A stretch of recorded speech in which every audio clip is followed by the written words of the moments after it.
Apurliko, magia dantza. Kaixo lagun, ni Jon Izurza deizen naiz. Hemen gaude Elkon, 50garren festa ospatzen. Eta elkar ondoan, nera ediskidea. Gene Flesher, nice. All right, now we give you the subtitles. Hello, I'm Johnny Sursa. I'm a Basque originally from Boise, Idaho. And here, though, in Elko as part of this 50th anniversary celebration. And I'm Gene Flesher from Salt Lake City, Utah. In 1959, some area Basques got together with the idea, should we try to form a club? And then, amazingly, because sometimes to get Basques to work together can be problematical, the idea took. And then a few years after that, they had the good fortune of building this Basque clubhouse. But what made that clubhouse and a lot of the events possible was this weekend celebration that they purposely chose to do on the 4th of July weekend because they wanted to acknowledge the great opportunities they had here in the United States. My name is Ramon Sugasaga. Now the president, so I in charge the whole deal. So we're doing the barbecue today. We're gonna have a lamb, rice, paella we call, Spanish rice, and Basque beans and salad. And the home is, like 4th of July here in the home is like Easter Sunday. We call a very una for us, but in the United States, in Elko, we celebrate 4th of July weekend. We're very fortunate to have neighbors who are willing to allow us to continue with our traditions and even more want to celebrate with us. The other thing is this weekend we actually have two events going on. So we have the National Basque Festival, this is 50 years of it going, which has always been open to the Americans and trying to show the Basque culture to everything. But it's also the NABL Convention, which is the national organization, and that's why we have so many groups here from out of town enjoying that. We have kind of a binary function this weekend.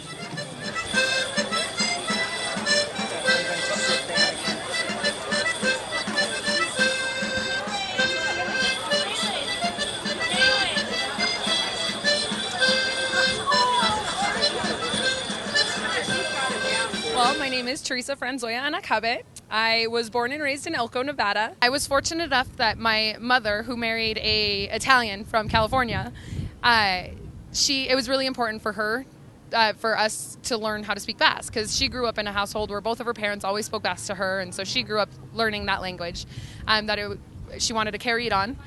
So me, and I'm the oldest of four, and all of us speak the language and understand it. We actually did a year of school over there in elementary.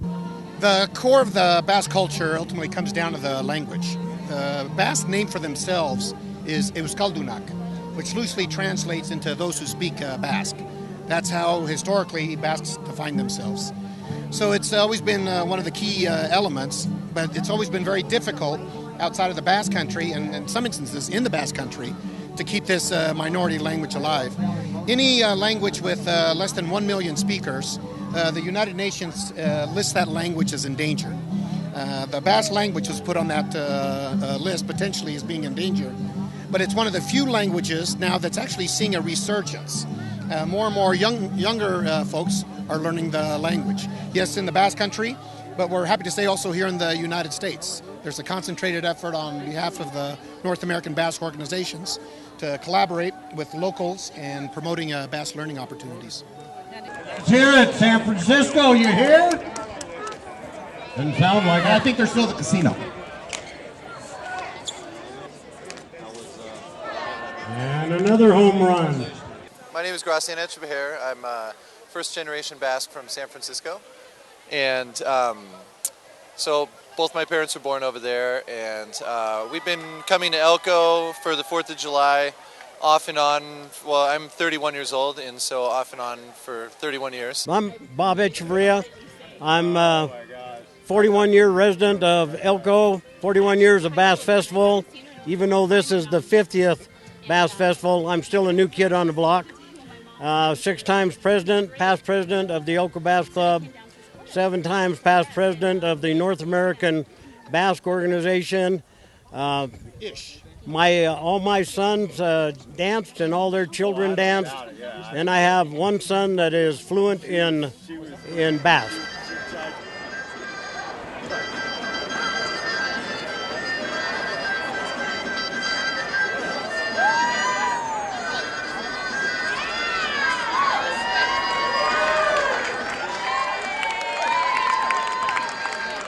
I started dancing when I was, I think, 4 years old for the Elko Basque dancers here in Elko. And I have danced with them. I danced with them until I was about 18, I want to say. And then when I went off to college, I studied a year and abroad and was able to perform with a group over in the Basque Country. So that was a great experience. That's exciting. Yeah. And then I came back and I was teaching the high school group for 2 years, I believe. And then I ended up making the move up to Boise, and I've been up there for the past 4 years performing with the Boise and Katy Basque dancers.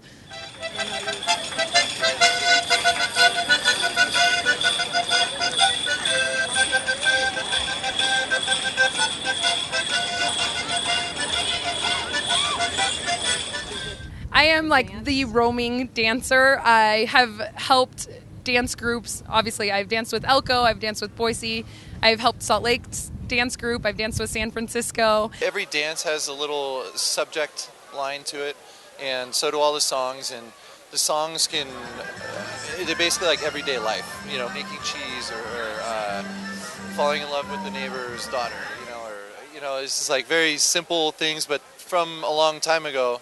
So they involve mostly around farming or fishing and stuff like that people did in the Basque Country for centuries.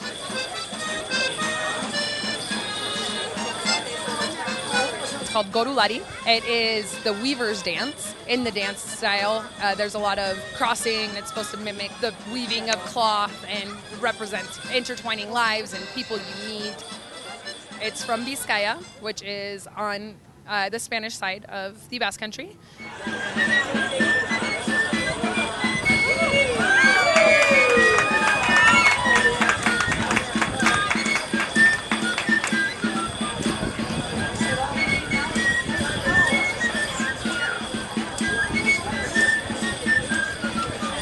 There's a lot of them that the boys do in particular are more military drills and stuff. And you can tell from the music. Exactly. And they were used to train the guys, help them with their mental preparedness and their physical. And there's patterns to the dances that they had to memorize. So that's part of it. And the other ones are more like harvest rituals and stuff to clear the bugs and all of the bad spirits away. And so they're scaring them by hitting the sticks together. Oh, that's interesting. Yeah.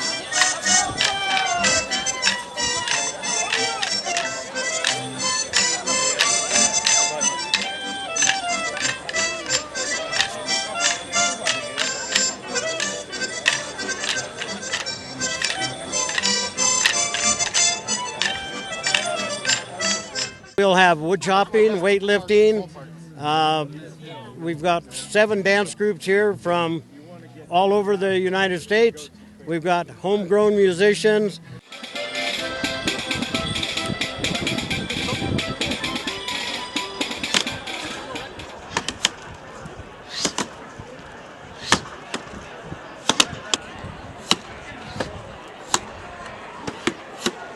So we have a center of culture here, music, dance, food.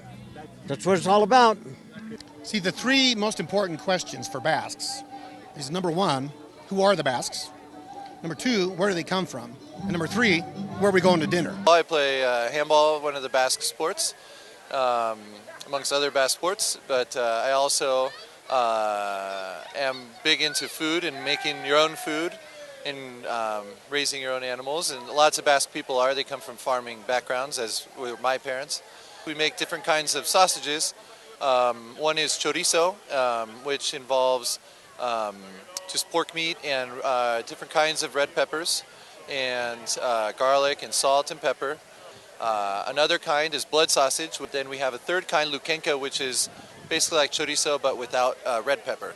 5 years ago, I won the California championship, and I won that one, and that was the most proud my dad has ever been of me. I graduated college, finished grad school, nothing. And I win the chorizo competition, and he's like calling all his friends, and so it's very funny. But it is a family tradition, yeah. I've been playing handball since I was 5 years old. The basic premise of the game is that one team serves the ball to the other team, and it's usually you play 2-on-2, but it can be played 1-on-1. So you serve the ball and it has to bounce in between the 4 and the 7. And if it bounces in front of the 4, then it's a point for the other team. But if it bounces behind the 7, then you get to serve again. It's like a fault, like in tennis. Use your hand, the palm, so you get bruises, bone bruises. The ball's really hard. Jesus Lopetegui, they call me Jazz here, and I've been here in this country for 56 years now. And I came as a shipowner on contract. We're talking about this oven that we can see right here. It came from a ship camp. It's up there in the Columbia Basin, about 90 miles north of here. This oven was built about 1954. As a matter of fact, on this first National Basque Festival in 1964, I baked 18 loaves of bread on that oven the day before. We do it with yeast now, like in the old times they'll do it sourdough. When it rises, and then we set it on Dutch oven, and we pull out all the coals and everything out of it. All I use is flour and 1 package of yeast, and a spoonful of salt, a couple of sugar, and maybe 2 or 3 spoonfuls of oil. Sagebrush is the best wood for it, but they'll burn anything. But sagebrush is the one that does best. It's hot, and then the flakes are good. And raffle off was the championship bread, baked by Jess Lopetegui. And it's going to be like Father, don't be bashful with your $20 bills. For the bread contest, all the proceeds go to the Euskal Jaiak. They're going to buy new costumes. This is the traditional, the most common, I guess. It's the poshpolina. It's more the, not quite peasant, but it's like the nice Sunday outfit. Normally you'll see it with the albarkak, which are leather-laced shoes. Noticed a difference in the scarves. Is that also... No, this is... just what you feel like wearing, yeah, exactly. Basically? It's to kind of make it not so uniformed, I guess.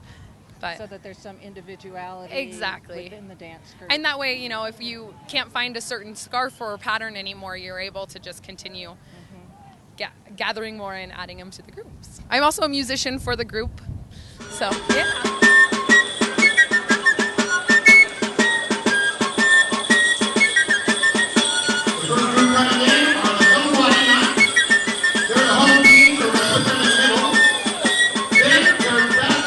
Called the chistu.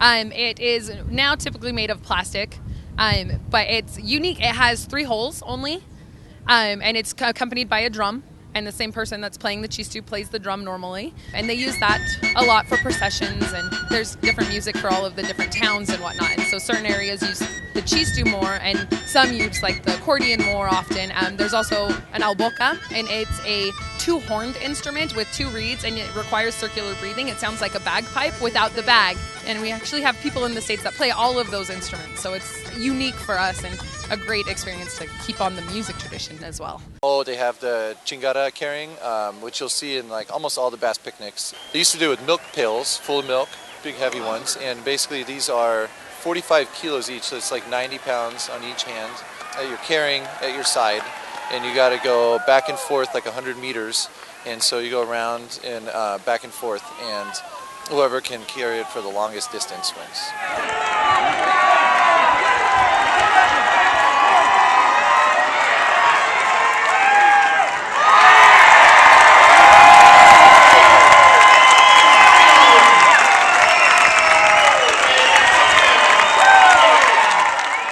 We encourage our children to learn the language and to learn the dances and to perpetuate it beyond my generation and theirs.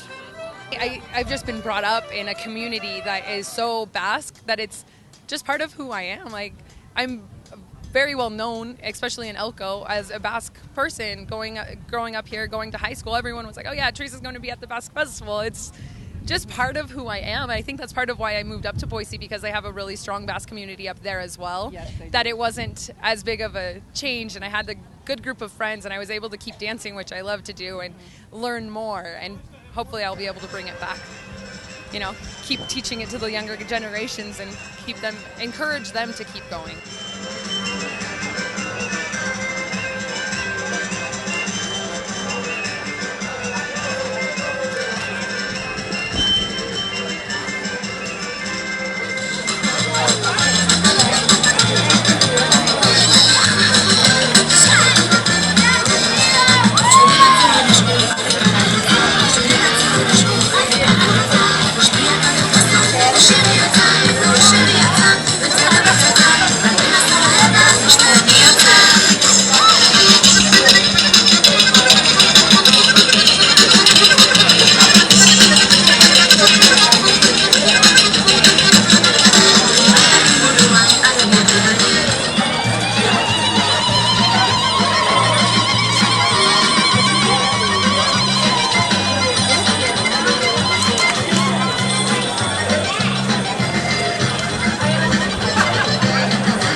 Eso ragazzi. Ondo ibili. That's a full rainbow as well. Yeah. There's no pot of gold there. It's just a plate of chorizo.